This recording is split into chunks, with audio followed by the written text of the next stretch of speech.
আসসালামু আলাইকুম। আজ আমরা একটা বিশেষ আয়োজন করেছি এবং এই আয়োজনটা আজকে নতুন নয়, এর আগেও আমরা এই ধরনের একটা আলোচনা করেছিলাম। বাংলাদেশের আইসিটি ট্রাইব্যুনালে সেনা কর্মকর্তাদের বিচার হচ্ছে। বিচার কার্যক্রম সম্পন্ন হওয়ার পূর্বেই তাদেরকে দোষী সাব্যস্ত করা হয়েছে। বিষয়টা অবিশ্বাস্য মনে হচ্ছে। তেমন একটি বিষয় নিয়ে আপনাদের সঙ্গে কথা বলবো। প্রিয় দর্শক শ্রোতা, যে যেখানে আছেন ভালো থাকবেন। আসসালামু আলাইকুম। জামাত ইসলামীর সাবেক আমির গোলাম আজমের পুত্র আব্দুল্লাহিল আমান আজমি একটা ইন্টারভিউ দিয়েছেন। সেই ইন্টারভিউটা থেকেই আমি কথা বলছি। তিনি গণমাধ্যম কর্মীদের সামনে বলেছেন যে সেনা প্রধান জেনারেল ওয়াকারুজ্জামান তাকে তার অফিসে ডেকে নিয়েছেন। ডেকে নিয়ে করজোড়ে মাথা নিচু করে তাকে বলেছেন, স্যার আপনি জেনারেলদের ক্ষমা করে দেন, আমি ওদের বিচার করব। এক পর্যায়ে জেনারেল ওয়াকারুজ্জামান বলছেন, স্যার আপনি যেটা ভালো মনে করেন সেটাই করেন। এবং এ কথাটা যখন বলেছেন তখন সেনা প্রধান নাকি মাথা নিচু করে কথা বলেছেন। জনাব আজমি সেনাবাহিনীর ব্রিগেডিয়ার জেনারেল ছিলেন। একসময় তাকে চাকরিচ্যুত করা হয়। এই চাকরিচ্যুতির আদেশের বিরুদ্ধে তিনি হাইকোর্টে রিট করেছিলেন। হাইকোর্ট এই চাকরিচ্যুতির আদেশ অর্থাৎ তার বরখাস্ত আদেশে হস্তক্ষেপ করে নাই।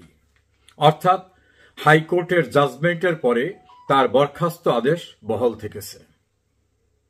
জেনারেল ওয়াকারুজ্জামান সেনাপ্রধান হবার পরে হাইকোর্ট যেটায় হস্তক্ষেপ করেনি, তিনি হস্তক্ষেপ করে জেনারেল আজমির বরখাস্ত আদেশকে রিভিউ করে তাকে অবসরের আদেশ দিয়েছেন।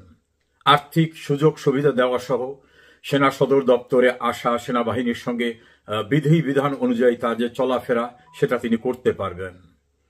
কারণ অতীতে বরখাস্ত হলে তার জন্য বাধ্যবাধকতা ছিল, তিনি ক্যান্টনমেন্টে যেতে পারবেন না, সেখানে নিয়ম কানুন অনুসরণ করতে পারবেন না, সুযোগ সুবিধা পাবেন না, এ জাতীয় বিষয়গুলি।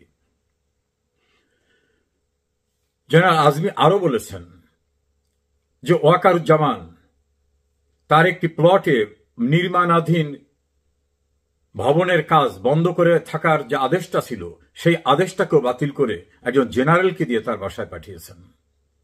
এবং তিনি বলেছেন জেনারেল ওয়াকারুজ্জামান একজন সৎ, ভালো, দক্ষ, নামাজি, কোরআন পড়া অফিসার। এবং তিনি এই ওয়াকারুজ্জামান সাহেব তার ছাত্র ছিলেন, তার হাতেই তার ট্রেনিং হয়েছে, এটাও তিনি বলেছেন। আমরা যে প্রতিপাদ্য বিষয় নিয়ে কথা বলতে চেয়েছি,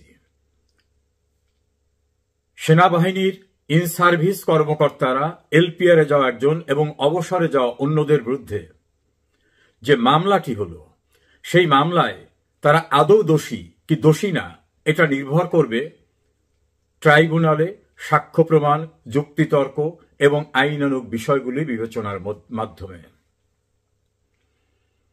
তাহলে কিসের ভিত্তিতে সেনা প্রধান জেনারেল ওয়াকারুজ্জামান তিনি ব্রিগেডিয়ার অবসরপ্রাপ্ত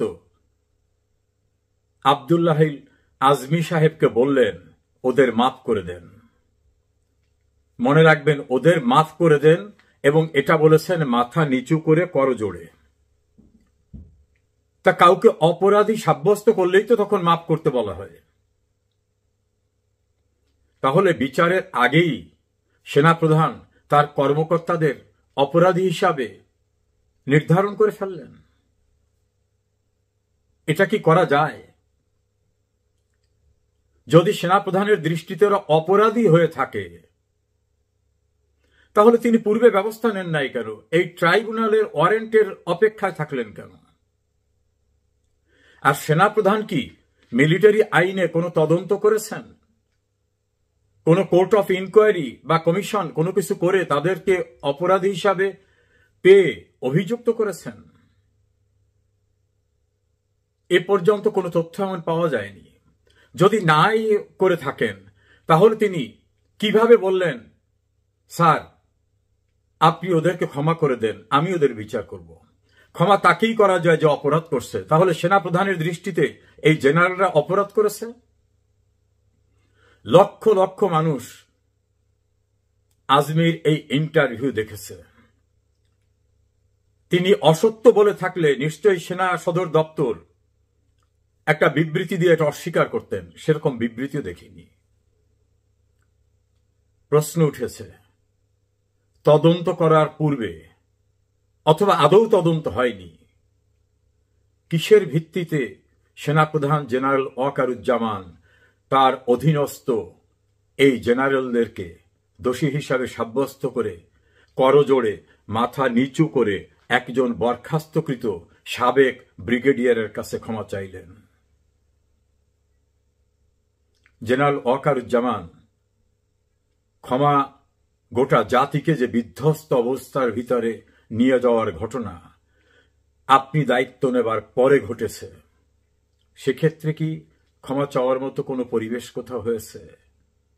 আপনার কমান্ডের অধীনের সোলজাররা দাঁড়িয়ে থাকা অবস্থায় ধানমন্ডির বঙ্গবন্ধু ভবন যখন গুড়িয়ে দেয়, দেশের সিনিয়র সিটিজেন সাবেক প্রধান বিচারপতি সহ গুরুত্বপূর্ণ ব্যক্তিদেরকে যখন চরমভাবে হেনস্থা করা হয়, অপমান করা হয়, বীর মুক্তিযোদ্ধাদের গলায় যখন জুতার মালা দেওয়া হয়, এসব বিষয় কি আপনি কাউকে দোষী সাব্যস্ত করেছেন? আপনি কি অনুতপ্ত হয়েছেন? আপনার যে দায়িত্ব গ্রহণ করেছিলেন সেখানের ব্যর্থতা নিয়ে কখনো কথা বলেছেন? বলেননি। পাকিস্তানের একজন গুরুত্বপূর্ণ জেনারেল তিনি বাংলাদেশে এসে প্রধান উপদেষ্টার সঙ্গে দেখা করেছেন।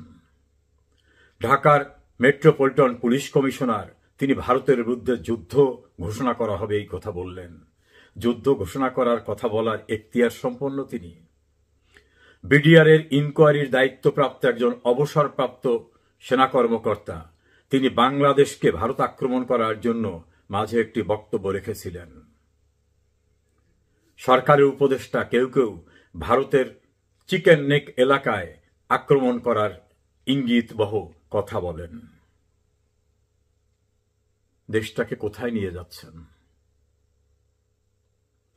৩০ লক্ষ শহীদের রক্তের বিনিময়ে অর্জিত এই বাংলাদেশের স্বাধীনতা সার্বভৌমত্বের অতন্দ্র প্রহরী বাংলাদেশ সেনাবাহিনী, সেই সেনাবাহিনীর প্রধান জেনারেল ওয়াকারুজ্জামান,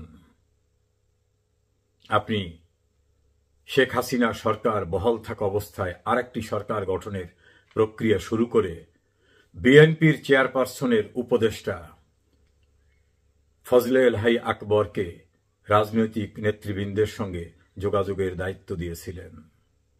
নিষিদ্ধ ঘোষিত রাজনৈতিক দলকে ক্যান্টনমেন্টে নিয়ে পরিকল্পনা শুরু করেছিলেন। আইন অনুযায়ী সাংবিধানিকভাবে যার নিরাপত্তা নিশ্চিত করার কথা ছিল তৎকালীন প্রধানমন্ত্রীর, তাকে অরক্ষিত রেখেছিলেন। এটা গল্প নয়, এটা বাস্তবতা। জেনারেল ওয়াকারুজ্জামান, এই দায় আজ হোক কাল হোক একদিন আপনাকে ব্যাখ্যা দিতে হবে। কর্মরত সেনা কর্মকর্তাদের বিচারের আগেই আপনি দোষী সাব্যস্ত করে ফেললেন। আদালতে ইলেকট্রনিক এভিডেন্স হিসাবে এই সাক্ষ্যটাই তো যথেষ্ট যে তাদের সেনাপ্রধান নিজেই আর একজন অবসরপ্রাপ্ত বা বরখাস্তকৃত সেনা কর্মকর্তার কাছে বলে ফেলেছে যে ওদের মাফ করে দেন, আমি ওদের বিচার করব। নিশ্চয়ই অপরাধী না হলে আর মাফ করার কথা হয় না। আপনার সাক্ষ্যই তো যথেষ্ট তাদেরকে সাজা দেওয়ার জন্য।